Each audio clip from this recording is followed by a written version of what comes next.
This week, Rachel Kushner discusses how the philosophy of Nietzsche impacts her novel, The Mars Room. He has this concept called love of fate. For me, it took on a new meaning when I was writing this book as a way for a person with a condemned fate to regard their destiny in a very active way, to take charge of it, to love it. Welcome to Writers' Voices with Monica and Caroline. I'm your host, Monica Hadley, and my mother and co-host is not with us today, but she will be joining us again next week. But instead, or in addition, we always have another guest in addition to my mother, and our guest today is Rachel Kushner, author of The Mars Room. Rachel is the best-selling author of The Flamethrowers, which was a finalist for the National Book Award and the Folio Prize and a New York Times Top 10 book of 2013. Her first novel, Telex from Cuba, was also a finalist for the National Book Award and was reviewed on the cover of the New York Times. She is the recipient of a Guggenheim Fellowship and other awards, and her fiction has appeared in The New Yorker, The Paris Review, and Harper's. Rachel lives in Los Angeles. And welcome to Writers' Voices. Thanks very much.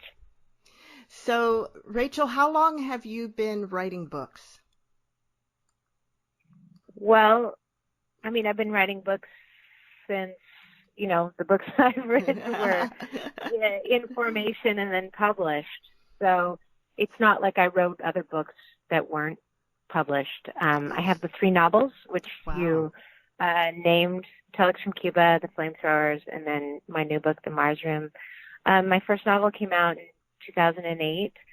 My new book came out last year. It takes me about 5 years to write each book, although my first novel took longer, I think, because I was trying to figure out how to write a novel. So did you start maybe around 2000, 2001, something like that? With that novel? Yeah, with that first novel. Yeah, that book took me about 7 years to write. And then it takes a while Yeah, but your question is phrased in a way like, when did you start writing books? I think a writer's gestation can be kind of mysterious, or certain parts of it aren't so obvious. I didn't always try to write novels, although I wanted to be a writer. I was working on shorter pieces when I was younger, which seemed easier to get my head around in terms of, having a certain kind of ambition and form. The idea of a novel seemed beyond me when I was younger and not like something I needed to embark on. It was only when I got the idea for the novel that I came to write, Telex from Cuba, that I realized this realm that I'm intrigued by, the story of the role the Americans played in the years leading up to the Cuban Revolution, seemed like the landscape of a novel. And it had to have subtlety and nuance and complexity in it, which the story of, what happened in Cuba in the years before the revolution is incredibly baroque and fascinating political history. And I have known people who were sort of there for it and even to some degree witnessed to it, because my mother lived in Cuba as a child in a kind of quasi-colonial community that was under the aegis of the United Fruit Company, and the Americans who were there were living 10 kilometers from where Raul and Fidel Castro grew up. And they grew up kind of in the shadow of American power and American privilege. And so I thought, oh, this is really a novel. This is not a nonfiction thing. It's not an essay. So that was when I got the idea to write a novel. But prior to that, I wanted to be a writer. I just hadn't been attempting to write. Well, I had assumed that you had started out in other forms of writing because of, your bio and some of the places you were published. So I guess that was why I asked the question that way. I still publish other things besides novel. It's not like I was training or tracking to do a different kind of writing than I ended up doing at all. So the writing, I still, I write sometimes for the New York Times Magazine and I write about art, But that was something that I was just doing on the side while trying to write longer fiction. And I still do it on the side to take a break from working on novels. How did you decide to become a writer in the first place? I mean, was this like your first career choice and you never considered anything else, or not? I never really considered the idea of having a career. In fact, such a thing would have been somehow unthinkable for me. I was always interested in language. I mean, I feel every writer would say that. And there's something a little cheap about saying, like, I was always a writer. I always think of how the equivalent for an artist would be, oh, I always drew, but everybody draws, right? When you're little, right. It's not anything to brag about. But I was always interested in language, and I kept a journal when I was young and wrote poetry and was a big reader. But those things don't necessarily indicate that somebody is going to end up dedicating, not just their time, but their whole identity formation to literature and writing literature. For me, it happened in a kind of, I guess, a gradual way. In high school, I was interested in poetry. I did not major in English in college, which I guess is a little bit unusual. I studied political economy. This was in the late 1980s, and at that time, it seemed to me as though, like, the great moral issues and moral wars of my time were going to play themselves out in Central America. After the revolution in Nicaragua and the U.S. foreign involvement in Guatemala and in El Salvador and historically in Costa Rica, I was political and I was very interested in that story and time. And so I focused on it and on economics and political science in college. And then after college, I didn't want to have any career. It was the early 1990s, and America, some may not know just because they didn't, live through it or were too young to be paying attention. But, the country fell into a grave recession at that time, which contributed, I think, to a certain attitude of nihilism among young people because there were no jobs to have. But also, I didn't want a job. I just never wanted to join what I thought of as the straight world. So even though I went to a good college, UC Berkeley, when I finished, I got a job making sandwiches in a brewery. And, I was a bohemian and I lived in San Francisco and kind of existed in a world where, I don't know, it was, there wasn't a lot of respect for people who, got out there and handed out resumes and got jobs in offices. Like, that just wasn't on my radar at all. The idea of having a career, I don't even think I didn't admire people who wanted careers. I worked in bars. I did all kinds of stuff. But the whole time, I was kind of secretly interested in art, but kind of pursuing something seriously, like, art or literature, wasn't really happening in San Francisco, where I'm from. It's kind of a small provincial place, and I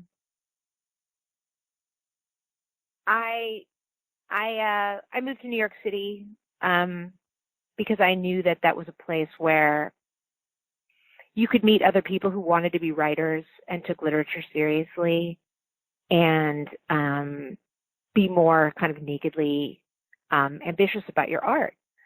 And I, got a fellowship to go to a writing program there. And I had been taking writing workshops at this very kind of wonderfully unorthodox college called New College of California, which was in the Mission District in San Francisco. And the poet Lynn Haginian, she's a language poet, taught there. And I took her classes, and it was just something I did on the side while I was a bartender. But then when I got to Columbia, I was around all these people who wanted to be writers, and I started working at a literary magazine called Grand Street, and it just kind of took off from there, I guess. But starting in my early 20s, I wanted to be a writer. I had an interview a while back with Alan Gannett, author of The Creative Curve, to How to Be Creative. And one of the things that he says was finding the community that's doing what you want to do and that can help inspire your creativity and help it grow. Well, I don't know if I agree with that. Not to be a contrarian, but only because part of, at least for me, being a novelist is luxuriating in a big buffer of solitude. And I don't necessarily find it essential to know other writers. I never did. I wanted to leave San Francisco because it was just kind of nihilistic place. And I will say that going to New York and meeting other writers, I guess, was useful for placing myself in a context, and getting a certain sort of approval. Like I had a teacher who thought I had some potential, and I'm still friends with that person, and he kind of watched me, develop as a writer, and that was useful. But I don't feel like I'm part of a social community of writers and don't really need that. I have a few friends who are writers. Interesting, because I had gotten, because you said you went to New York to sort of find that creative community, that maybe that was important to you. But well, maybe he's right in the sense that I hung out with visual artists, and still most of my friends are artists. So, and I find them, I don't know, that world is sort of shaped around one discourse that everyone's participating in, and I find it interesting as a bystander. I guess I do find that inspiring, perhaps in opposition to this idea that creativity is inspired by community. I think a writer, to me, is somebody who is at large in the world and noticing things with a particular kind of attention, and then writing out of that consciousness, and somebody who's perceptive about other people. But that's all from a distance. And I think that some of those perceptions about people and about the world can be intensified through that distance. The hubbub of a social world does not contribute for me to the power of fiction writing. It's my removal from that world that is probably an essential ingredient. So the Mars Room just came out in paperback here in the spring of 2019. It was released in hardback about a year ago, I believe. Is that correct? Yeah, 1 year, on May 1st, 2018. And so Telex from Cuba was set in Cuba, Cuban Revolution, so it would be a historical novel, political novel. Your second book was, where was it set? In New York and in Italy, the 1970s, the end of the manufacturing age. And we're still kind of processing the fallout from deindustrialization. And it's about the art world, and a lot of artists who are, still the kind of luminaries in the art world now are people who rose, like their kind of professional ascendancy and their intellectual ascendancy happened in the 70s. Like, if you want to know anything about the art world, you have to know about the artists and the ideas and the kinds of changes that took place in the 1970s. So that whole world feels very present to me. But also that book, in a way, was written for me in dialogue with contemporary times. And there's a lot of overlap between things that happened in the book and things that happened around me while I was writing it. And there was a kind of conversation going on between the two. Like, it was a way to synthesize certain ideas in the contemporary, especially like the Occupy movement, which was happening while I was writing the book. Well, I don't think of the 70s as history either, because I also lived through that, and the 60s as well. But I wonder where... Also, it was a book about a young woman who moves to New York City, and like a lot of I've had a lot of younger women respond very strongly to the book. I mean, in a positive way, and say that they identified with it as speaking to their own experience as young women who moved to a city, maybe from someplace more provincial, and the way that they were treated and the way that male voices like dominate in social environments, etc. So it wasn't, parts of it are about the time, but I don't know. I guess the term historical novel to me feels like a trap that I try to avoid. Oh. Well, I love historical novels, but normally I guess maybe you have to go a little further back to be considered historical. Although for somebody who lived through the 50s, they wouldn't consider that, or the 40s, maybe they wouldn't consider that historical. But anyway, let's get to the Mars Room. So the Mars Room is set primarily in a women's prison in California. How did you learn enough about a women's prison to be able to write with the level of detail and authenticity that you have in the Mars Room? Yes, the book opens when the main character, Romy Hall, is on her way she's being transported on a sheriff's bus from a jail in Los Angeles County to a women's prison deep in industrial farmland where our state prisons in California are sited. Once she's there, the book does jump around to, her earlier life as an adult and as an adolescent in San Francisco, her life in Los Angeles right before she commits the crime that results in a double life sentence, and this experience in prison. And then there's character Gordon Hauser who comes and goes from the prison. So I like to emphasize that the book is about a world that's larger than just the prison. To me, it's a book about California. But I have gotten to know, I guess, the criminal justice system and the sort of carceral world in a variety of ways. I knew some people growing up who went to prison. My parents had friends who'd been in prison. So I've always been aware of it. It's, to me, a dimension of reality, even if by structure and by design, it is to some degree invisible to, let's say, middle-class people. You don't have to think about prison, when you're out running errands, picking up your dry cleaning or whatever. But if you're aware of it, or aware of sort of how society is structured, when you see, for instance, a sheriff's bus with its tinted windows on the freeway, you know that it's full of people who are being taken, probably from a county jail up to a prison. And so it's something, even though invisible, I've always been aware of. And when I finished my last book in 2012, I decided I wanted to learn everything I could about the criminal justice system in California. And I live walking distance from the large criminal court complex in Los Angeles. And I have relatives who are public defenders, and I know public defenders in the city.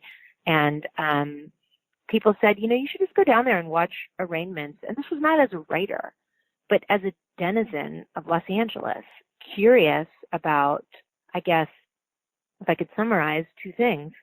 Why is it that the courts are public? And, in principle, anyone can go down there on any weekday and watch proceedings as though it were a form of theater. And my second question was, who's being moved through this system? Who's at these arraignments?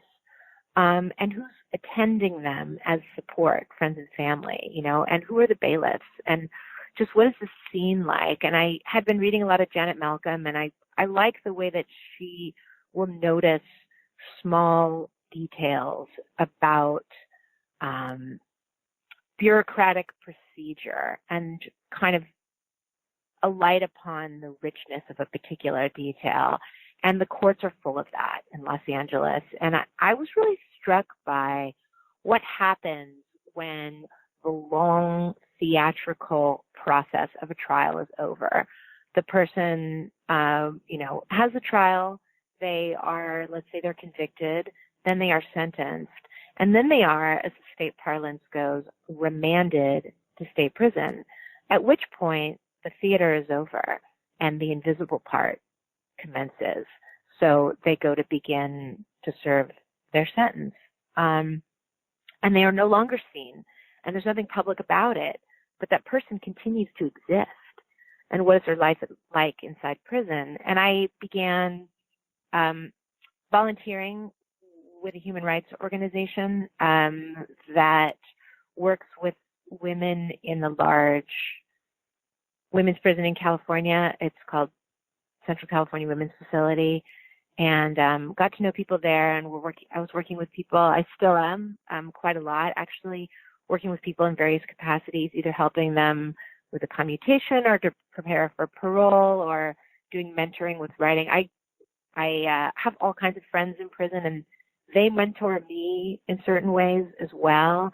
And that's something that I just am doing with my quote-unquote free time, which I don't have a lot of, but I make the time. And so I guess there were things about, to answer your question, there were things about the mechanics of daily life in prison, and particularly things about what people inside those facilities do to get by, how they survive, the way they circumvent the rules, the little like tactics.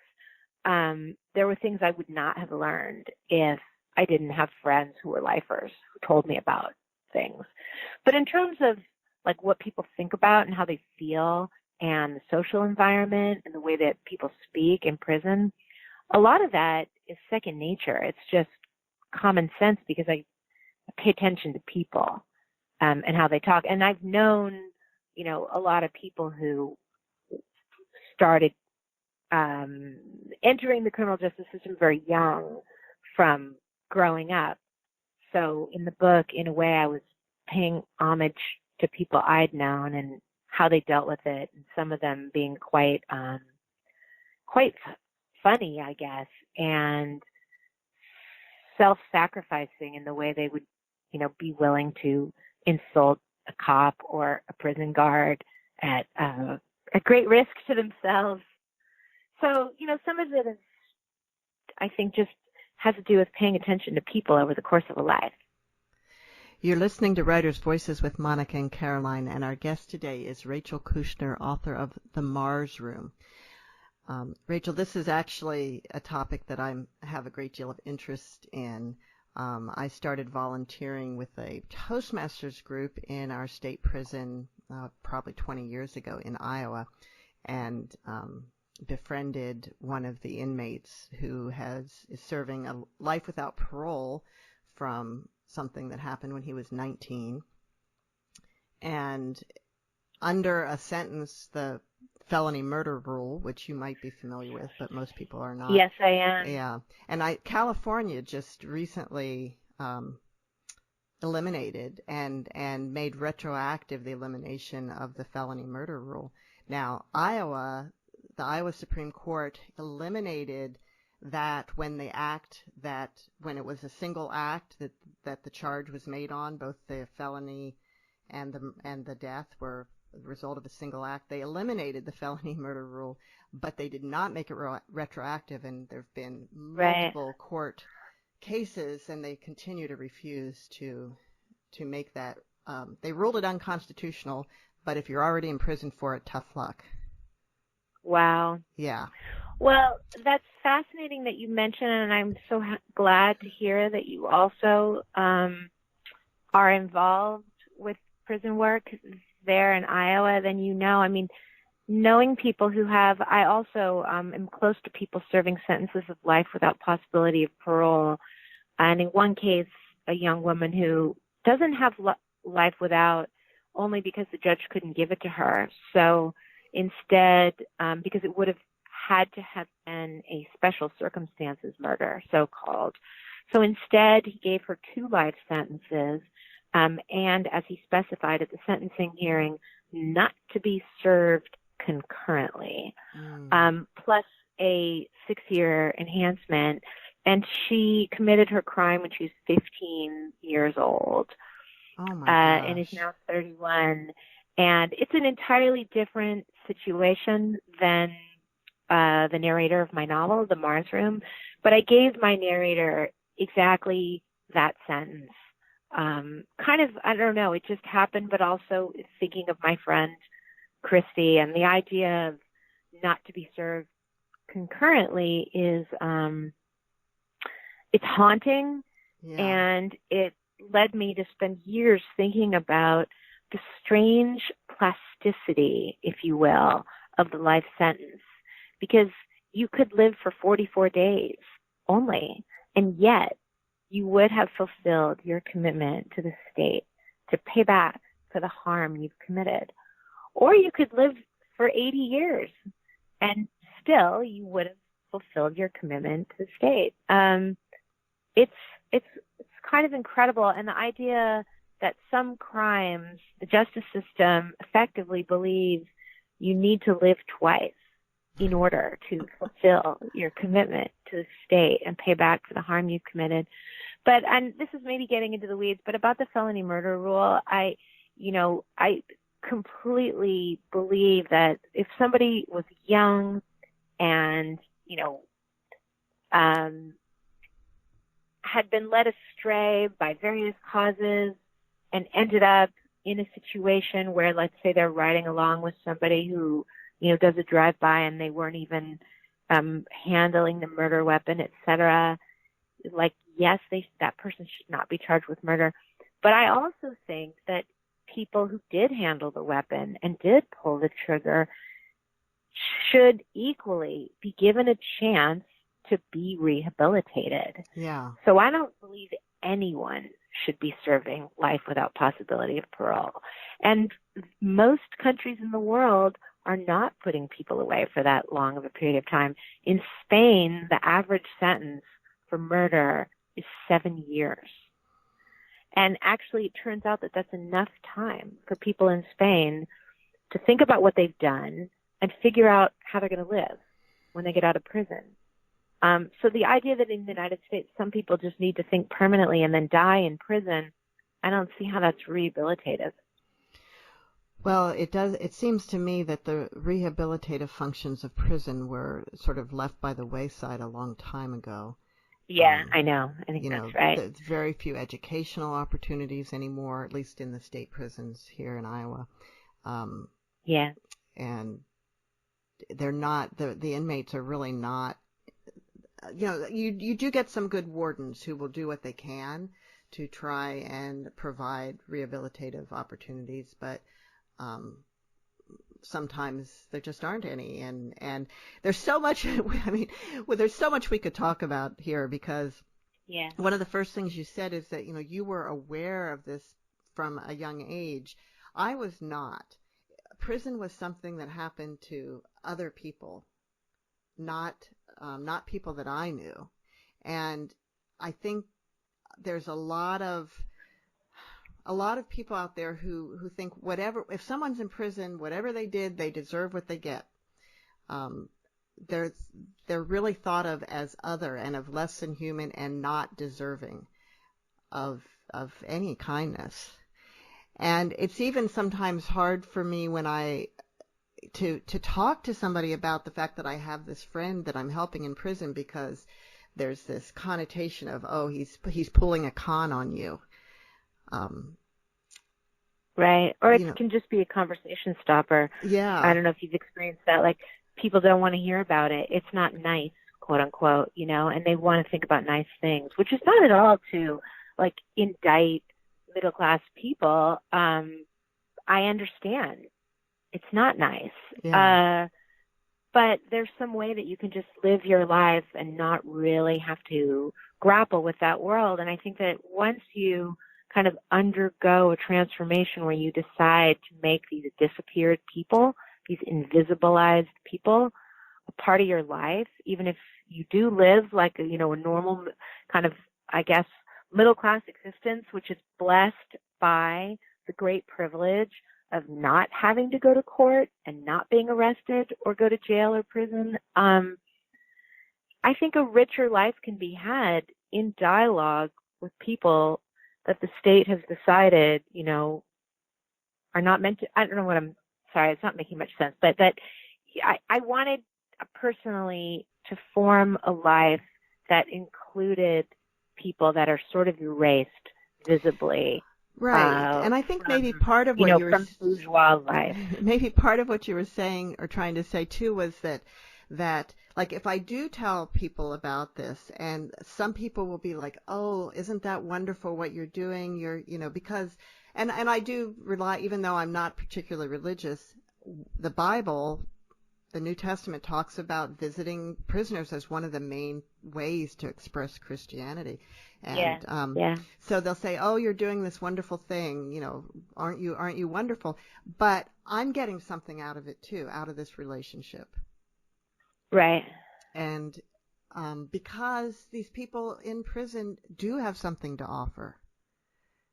Well, I agree completely. I mean, that's, I mean, my friends in prison are, not to, it's a bit crude to generalize, but there are forms of intelligence I have witnessed among my friends in prison that I don't encounter every day outside of those walls. And I think that's because people in prison have to survive in extreme circumstances. They have no privacy, and they've been totally stripped of so many of our identity-making accoutrements, the way you dress yourself, the kind of job that you have, the family that you have, where you live, et cetera, like all these ways that people have of moving around society and signifying to others who they are. People in prison have all of that taken away from them, and yet, so all they really have is their personality. And I find that people in prison can be more charming, funnier, more insightful, more present. There's a level of acuity, mental acuity, that I think is required for this sort of, it's kind of a ferocious environment day to day. So that's one thing. But also, just to bring it back to literature a little bit, what you were saying about how you had not really, encountered or wrestled with the idea that there's a layer of society that also warrants attention and humane treatment. I think that not only does it make a lot of sense to find a way to include those people in your life, they also deserve a place in literature. And, having grown up with some people who went to prison, it's always been a story I want to deal with.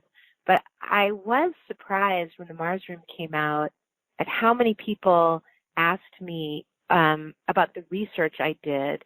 And they would ask as though I had written about some extremely bizarre, little known about region of life, and why had I done that, and how had I found out the information I needed to know in order to write the book. Like, it was asked as if this were something that had nothing to do with most people's, not just their lives, but their imagined reality, their consciousness.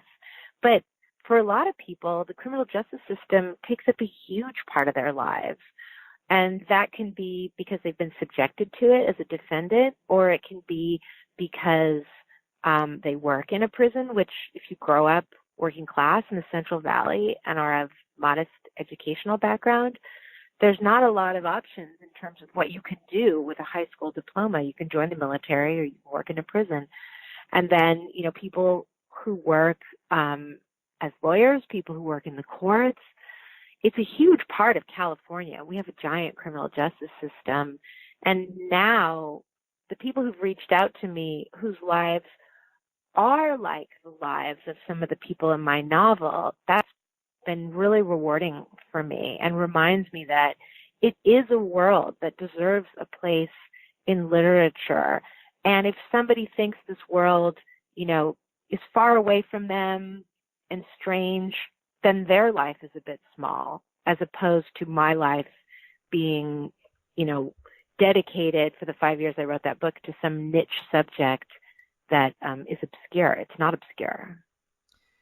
Well, one of the other things that that kind of, I wouldn't say surprised me, but as I grew to know more about the prison systems and the inside workings of things, is that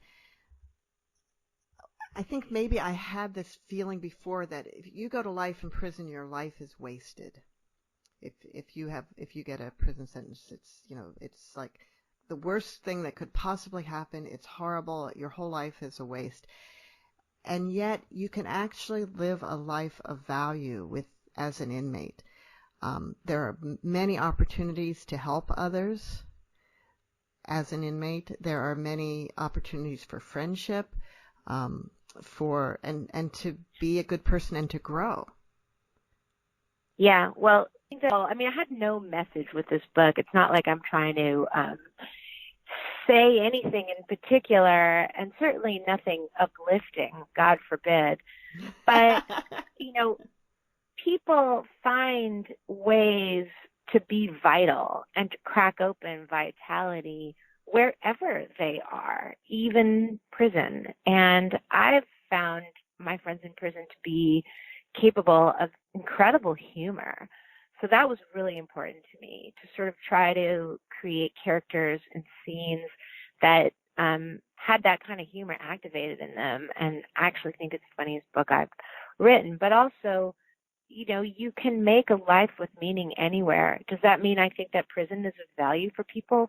No, I do not think that it is. But that's sort of, separate from the subject exactly. of the novel. But the main character, Romy, tries to think, I think, deeply in her way about what her life can mean, even despite having been thoroughly condemned by the juridical system.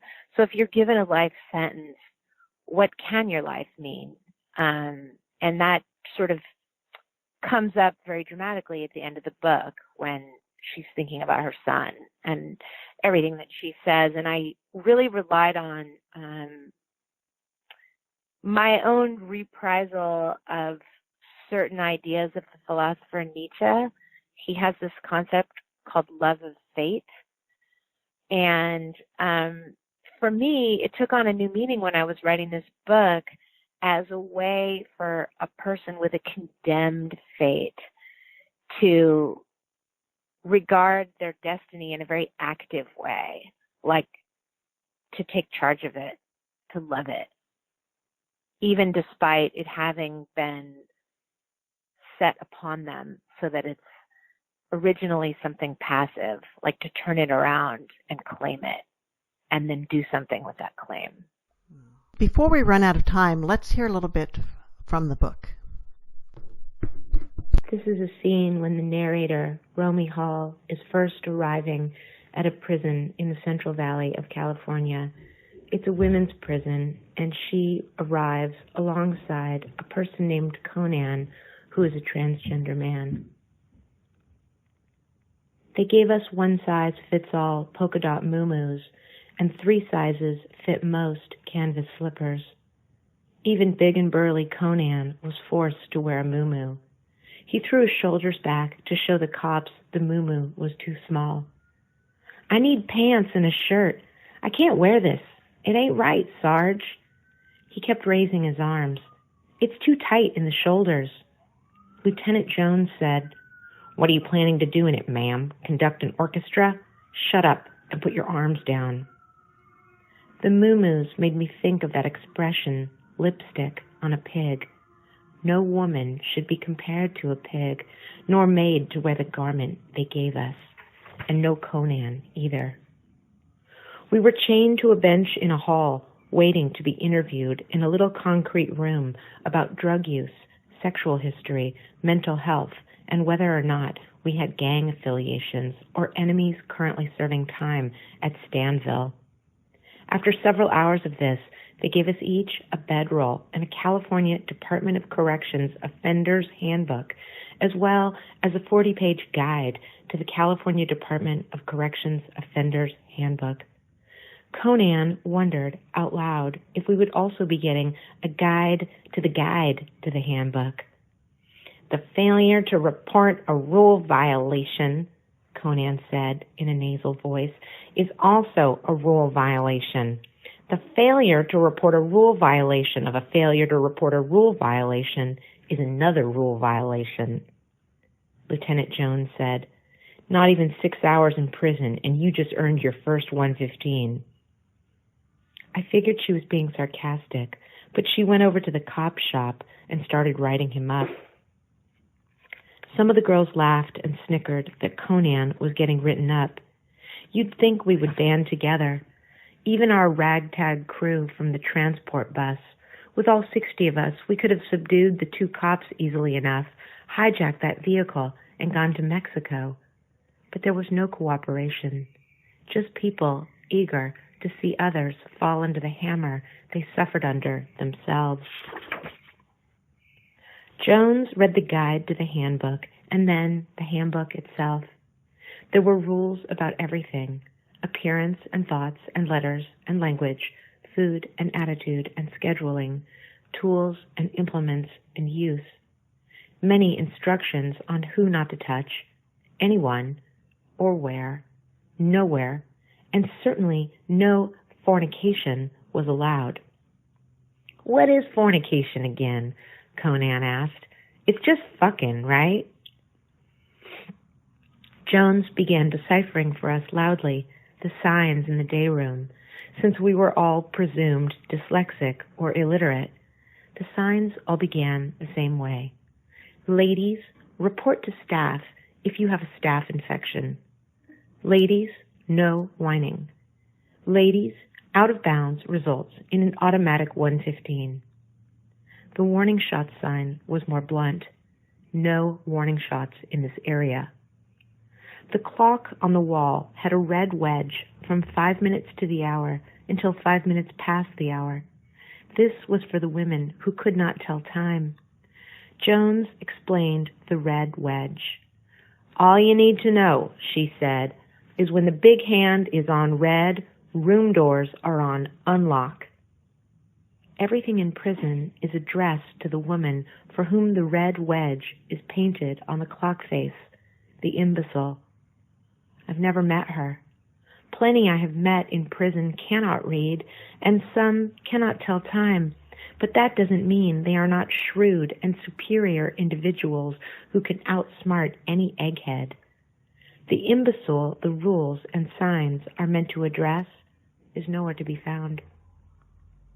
Rachel, let's talk a little bit about Romy and how did she come to you more or less fully formed, or did she develop as you wrote? That's a good question. It's really in the tone. I think it's the way that she speaks. It's her voice. It's the first person, and I'm really interested in the first person, but there's so many different kinds of first person voices. And this voice I think of as within the tradition of the confessional or the testimony. Like, she's not speaking to a specific audience. She's certainly not speaking to a judge. But she does speak as though there were a listener. And she confesses certain things, shares very private thoughts with the reader. But she also doesn't divulge everything. She speaks in a kind of clipped and wry and syncopated way. And she's reporting on what's going on around her. In the beginning of the book, when she's on the bus and, sharing what people on the bus are saying to her, and at the same time skipping back and forth between the bus and her memories of scenes in her so-called free world life before prison. And it's the way that she goes back and forth without any apology or kind of throat clearing. Oh, this reminds me of a time when, etc. She just goes back and forth. And it was the ability to do that freely, I think, that allowed me to really develop her voice. So it was kind of in the technical considerations of the writing. And she's also a girl from my neighborhood in San Francisco. She grew up in the Sunset, as did I, basically almost on my street, a block away. And her adolescence is one that I know intimately. Her friend group is my friend group. And the reason that I did that is I needed a character who had a believable and richly detailed past, because I figured that's all she really has to fall back on and think about once she's in prison. So I need to have a real depth of understanding of who she is. And also, she is like so many girls I knew.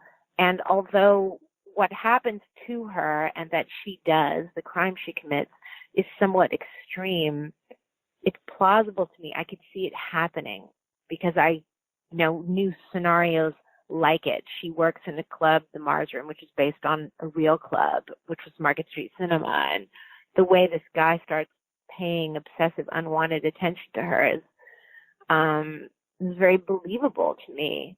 So, and then the way that she's tough is written in homage to people I was close to, whose lives went really differently from my own. And so I guess in a certain sense, the book was, for me, a way to ruminate on or try to bring closure to those differences. Is there a little bit of there but for the grace of God? Well, not exactly, although it is a fair question, and I've been asked it. No, in fact, I mean, I think that's one of the things that can be sort of devastating or guilt-producing about reality is that I know I would not have gone to prison. And I knew that when I was young, but I was surrounded by people who, as I thought of it, were free to destroy themselves. And I was not free to do that. Wow.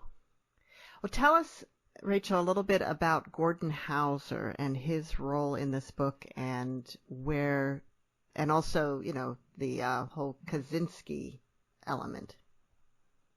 Oh, yeah, sure. So Gordon Hauser is a teacher who he's kind of a failed academic who never files a PhD dissertation, and, it doesn't have the support, doesn't have the background. It's from a working class family, so it doesn't have a tradition of education, and ends up getting a job working for the California Department of Corrections, which, by the way, is always hiring.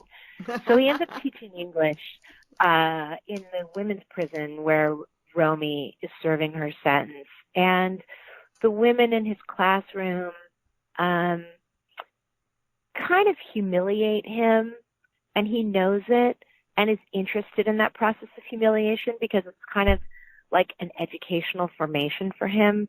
He's naive about many components of their life, as frankly any educated person walking into a prison would be, because it is an institution with logic and rules, and you cannot know those rules unless you live in that institution.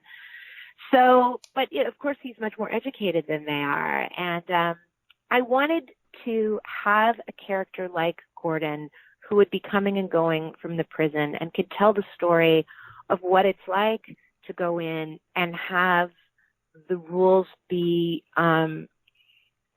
not legible. And also, he lives in the foothills of the Sierra Nevada and drives down to the city in the Central Valley where the prison is located.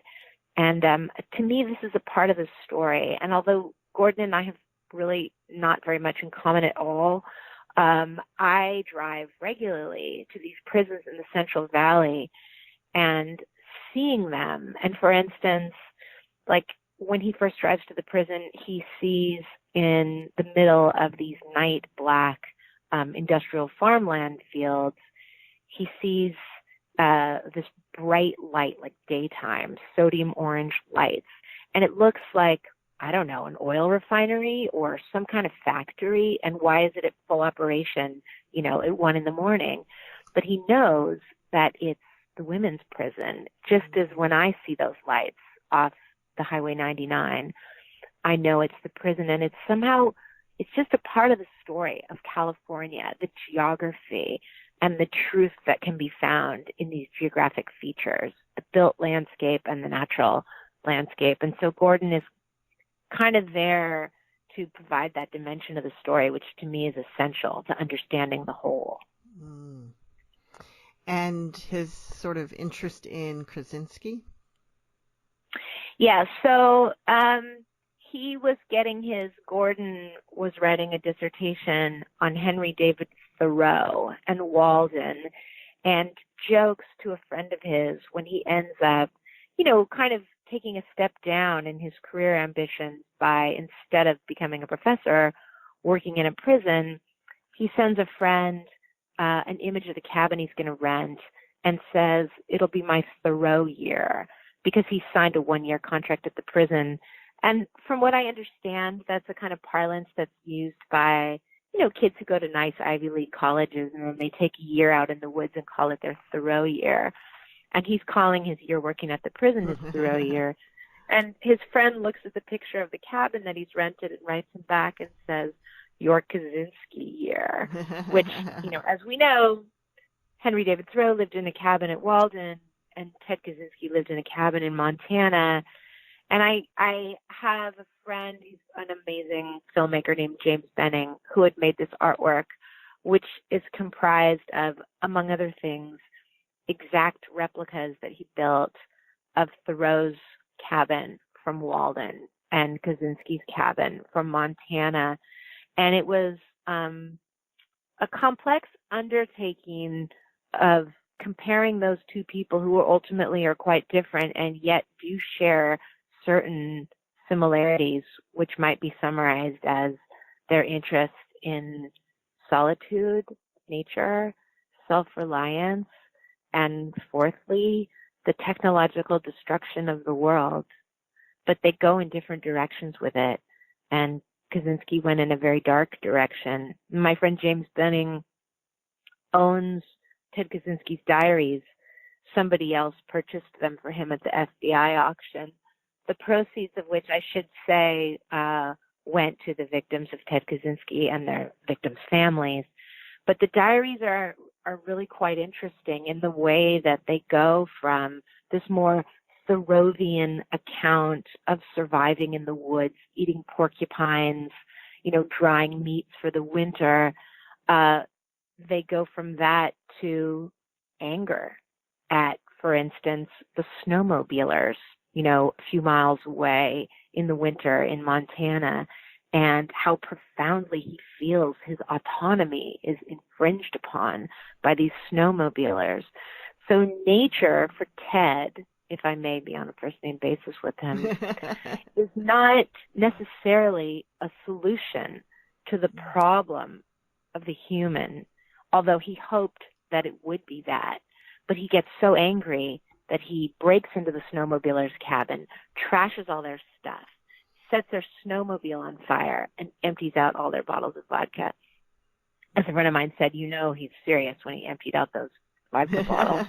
And then turns toward really wanting to hurt people. And I transcribed some parts of the diaries, and I was very struck by his tone and how different it was from my own tone. I could not have emulated the voice of Kaczynski. I mean, I probably could have, but not to the degree that, I couldn't have made it like his passages. And so I chose 5 of them and put them in the book. And I guess the inference is that Gordon is reading them. His friend gives him a Kaczynski reader as a joke. And the presumption is that he's reading those diaries from the reader. But in fact, that reader doesn't exist. And those diaries have never been published, only in my book. Oh, wow. It's true. These I'm just looking at some of them, and he's got a pretty dark perspective on the world. Yeah, he's a very angry man who wanted to kill other people, and as he says in one of the passages that I chose, he doesn't pretend to have any more moral justification for this. Wow. You're listening to Writers' Voices with Monica and Caroline, and our guest today has been Rachel Kushner, author of The Mars Room. Rachel, let's talk briefly. We always like to kind of ask about your path to publishing. So your first book, you said, was published in 2008.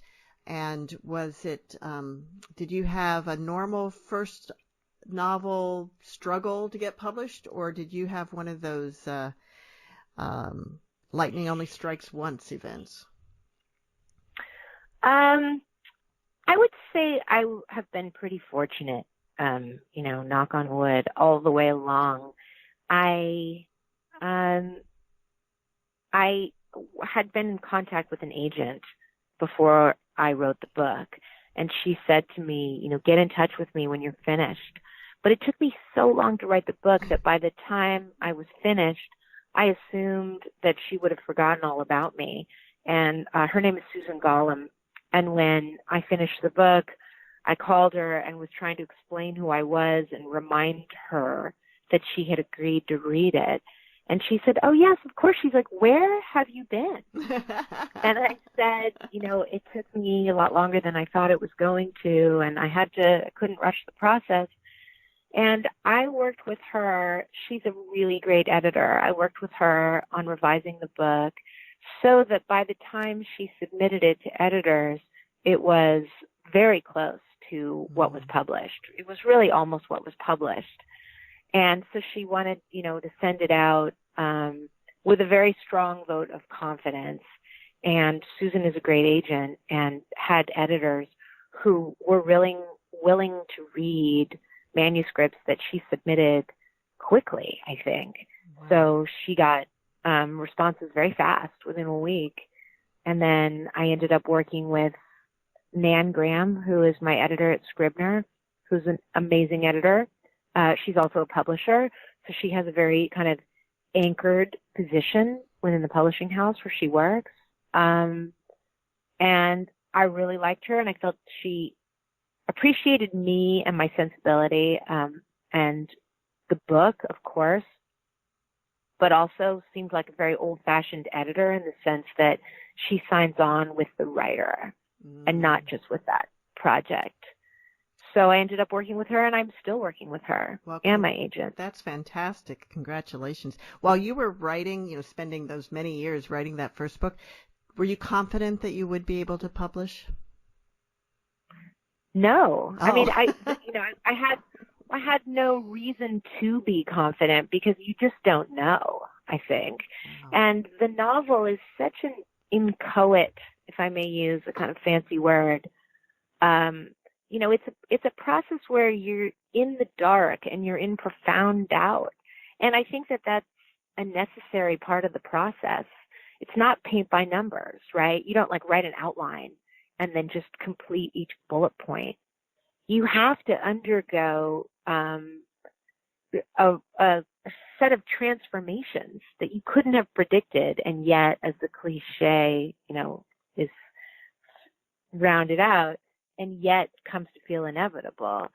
So I didn't even know I'd be able to finish writing the book, much less publish it. And once I finished it, I didn't know if my dream was going to be a shared dream, if other people would recognize the achievement of it or see the literary merit of it. Publishing one, I could say, is helps a lot in the future. Of course. With knowing that you have at least, the masochism and the patience to finish a book. But no, I mean, I just think there's no guarantees. Well, thank you for being with us today. We're out of time, and congratulations on the paperback publication of The Mars Room. And we look forward to seeing your next book in about 5 years. Is that accurate? I think so. Yes, it is. I mean, as if the past is any indication, thanks a lot for having me on your show. You're very welcome. Speaking with you. And we usually close with the quote that my mom finds, but since she's not here today, I found one from Henry David Thoreau that I think is apropos. The price of anything is the amount of life you exchange for it. That's amazing. And see you all next week on Writers' Voices.